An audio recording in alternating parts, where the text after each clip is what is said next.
Sir গাড়ির তেল শেষ হয়ে যাইছে, যে কোনো সময় গাড়ি খাড়াই যাব। কিরে পরশু দিনে না টাঙ্গি লোড করলাম, 2 দিনে তেল শেষ হয়ে গেছে নি? গাড়ির ইঞ্জিনে মনে হয় সমস্যা হয়ে গেছে, এটার লাই তেল বেশি টানের লাগছে।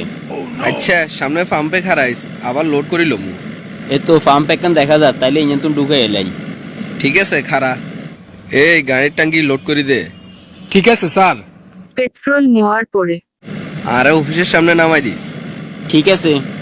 তুই অন স্কুলে যাই, বাচ্চা গুনের লই সোজা বাসা যাইস গই। এটা লই আপনি কোনো চিন্তা করিয়েন না। গাড়ির কি সমস্যা হইলো বুঝি না, এত তেল কনমুই যায়।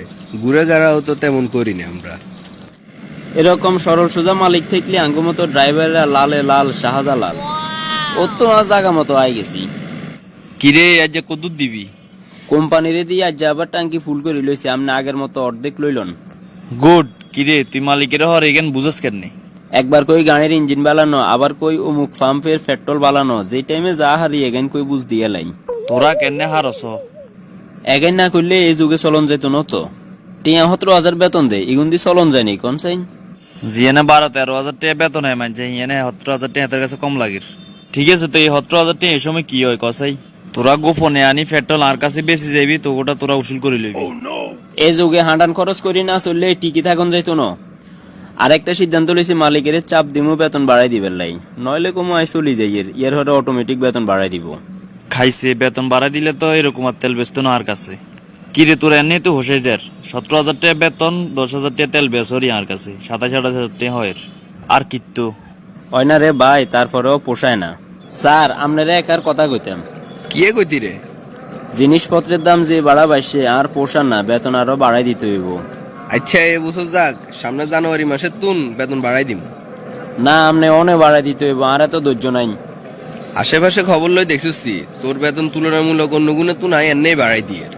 জিএনে ১২-১৩ হাজার টাকা দিয়ে ড্রাইভার হান যায়, হে জায়গা তোরাই ১৭ হাজার টাকা দিয়ে কম কইন দে দি।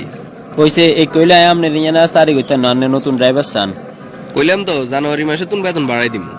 আর মতোই কে ড্রাইভার আর কোনাই হইব, চলি গেলে আবার ঠিকই ফোন দিয়ে আনাইব। থামেন আপনি, এই বেতনে আইয়া সারি কইতেন না, চলি যাইয়ের। আচ্ছা ঠিক আছে, তুই যখন থাকতিস আরই না তো আর কি রুম ধর ভাঙা মাসের বেতন লই যা। পত্রিকায় বিজ্ঞাপন লাগামু নতুন ড্রাইভারের লাই। আসসালামু আলাইকুম স্যার, আপনাকে নাকি একজন ড্রাইভার লাগবে, পত্রিকা দেখি আইছি। ওয়ালাইকুম আসসালাম, তোর নাম কি?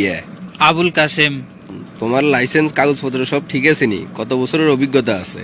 জি স্যার, কাগজপত্র সব ঠিক আছে, আর ৭ বছরের ড্রাইভিং এর অভিজ্ঞতা আছে।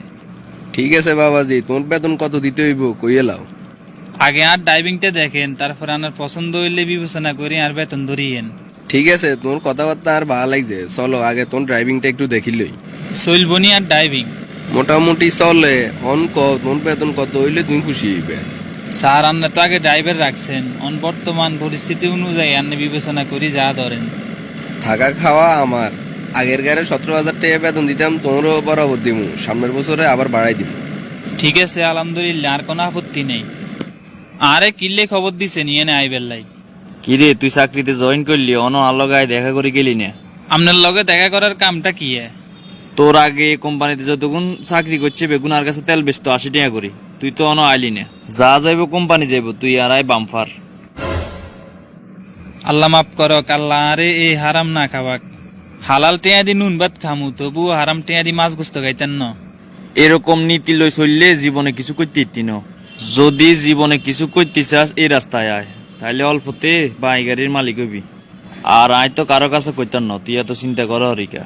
উপরের আল্লাহ তো সবকিছু দেখে, দেখেন বিজ্ঞানের একসময় হিসেব দিতে হইব। ওরে বা ওরে লেদা হোলার বুঝ দেখছো নি? আরে এই ২ নম্বরই কামের প্রস্তাব বাদ দিয়েন না, যদি দেন তাহলে কোম্পানির কাছে কই দিমু। অন নতুন নতুন তো বুঝো হরি না। তুই যখনই অভাবে উঠবি তুই পেট্রোলে চলে আইবি, তোর লাভ দরজা খোলা আছে।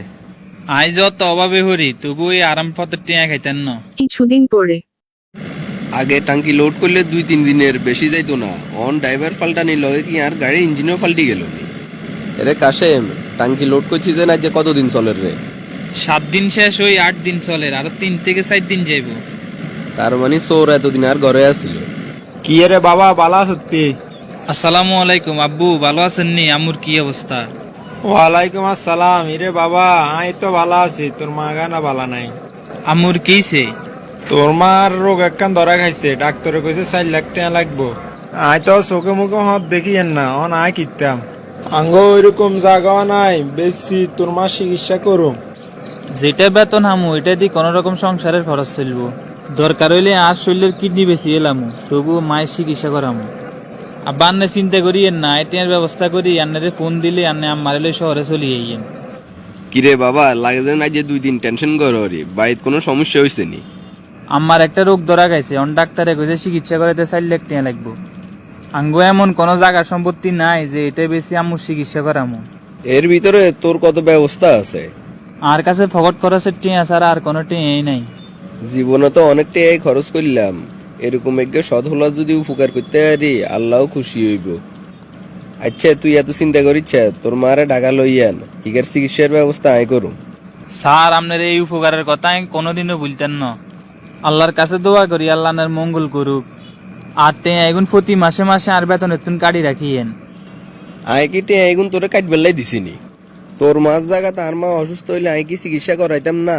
তুই এত কথা কইস না, তুই আগে তোর মারে ঢাকা আনার তাড়াতাড়ি ব্যবস্থা কর। ঠিক আছে, আমি বাবারে আজ যে ফোন করি কই রাম্মুরে ঢাকা লই এবেল লাই।